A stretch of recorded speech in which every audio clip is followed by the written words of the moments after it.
Election ಇತ್ತು 5 ರಾಜ್ಯದಲ್ಲಿ. Election ಮುಂಚಿತವಾಗ್ಲೂ ಏನು ಯಾವ ಪೆಟ್ರೋಲ್ ಡೀಸೆಲ್ ಅನ್ನ ಏರಿಸ್ಲಿಲ್ಲ. ಇಲೆಕ್ಷನ್ ಗಿಮಿಕ್ ಮಾಡಿದ್ರು.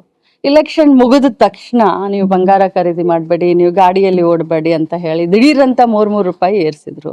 ಇದು ಜನ ಅರ್ಥ ಮಾಡ್ಕೊಳ್ಬೇಕು. ಎಷ್ಟು ದಿನ ಅಂತ ಜನ ತಮ್ಮನ್ನ ತಾವು ಮೋಸ ಮಾಡ್ಕೊಂಡು ಬದುಕ್ತಾರೆ ಅನ್ನೋದಂತೂ ನನಗೆ ತಿಳಿತಾ ಇಲ್ಲ. ಅವ್ರು ಯಾವುದನ್ನ ತೋರಿಸ್ಬೇಕಂತ ಇದಾರೆ ಅದನ್ನ ಜನ ನೋಡ್ತಾ ಇದ್ದಾರೆ.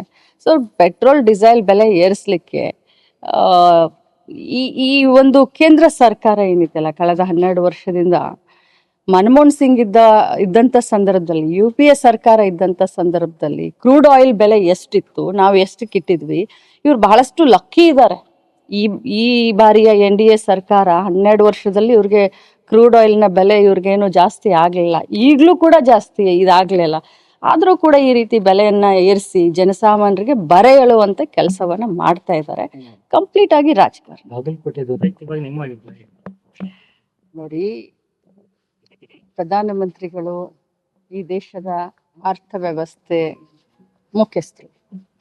ಈ ದೇಶದ ಅರ್ಥವ್ಯವಸ್ಥೆ ಹದಗೆಡುತ್ತೆ ಅಂತ ಹೇಳಿ ನಮ್ಮ LOP ನಾಯಕರಾದಂಥ ರಾಹುಲ್ ಗಾಂಧಿ ಅವರು 5-6 ತಿಂಗಳ ಹಿಂದೆನೆ ಎಚ್ಚರಿಕೆಯನ್ನ ಕೊಟ್ಟಿದ್ರು. ದೇಶದ ಅರ್ಥವ್ಯವಸ್ಥೆ ಮೇಲೆ ಅನಾನುಕೂಲವಾದಂಥ ಪರಿಣಾಮ ಬೀರುತ್ತೆ, ಈಗಲೇ ಸುಧಾರಿಸ್ಕೊಳ್ಳಿ, ಇನ್ನೂ ಟೈಮ್ ಇದೆ ಅಂತ ಹೇಳಿ ಯುದ್ಧ ಶುರು ಆಗೋಕ್ಕಿಂತ ಮುಂಚೆನೆ ಕರೆ ಕೊಟ್ಟಿದ್ರು. ಆದರೆ ಅದಕ್ಕೆ ಯಾವುದೂ ಗಮನ ಕೊಡದೆ ಪಾಲಿಟಿಕ್ಸ್ನಲ್ಲಿ ತಲ್ಲಣ ಆದರು. ಈಗ ನಮ್ಮ ದೇಶದ ಪ್ರಧಾನಮಂತ್ರಿಗಳು ಕರೆ ಕೊಟ್ಟಿದ್ದಾರೆ. ಎಸ್, ಅಫ್ಕೋರ್ಸ್ ಎಲ್ಲನೂ ಕೂಡ ನಮ್ಮ ಇತಿಮಿತಿಯಲ್ಲೇ ನಾವು ದೇಶಕ್ಕೋಸ್ಕರ ಇತಿಮಿತಿಯಲ್ಲೇ ಬಳಸೋಣ.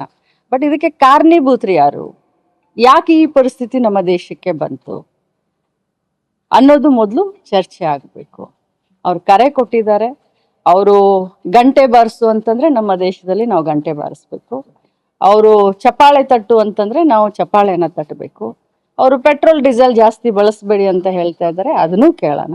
ಬಂಗಾರ ಖರೀದಿ ಮಾಡಬೇಡ ಅಂತ ಹೇಳ್ತಾ ಇದ್ದಾರೆ, ಅದನ್ನು ಕೇಳೋಣ. ಬಟ್ ನಮಗ್ ಬರೀ ಹೇಳೋದಾಯ್ತು, ನೀವು ಅದನ್ನ ಮಾಡಿ, ನೀವು ಇದನ್ನ ಮಾಡಬೇಡಿ ಅಂತ ಹೇಳೋದಾಯ್ತು. ಬಟ್ ಇವ್ರು ಏನ್ ಮಾಡ್ತಾ ಇದ್ದಾರೆ, ಇವ್ರು ಏನು ಮುಂಜಾಗ್ರತೆ ಕ್ರಮವನ್ನ ತೆಗೆದುಕೊಂಡ್ರು, ಅದು ದೊಡ್ಡ ಪ್ರಶ್ನೆ.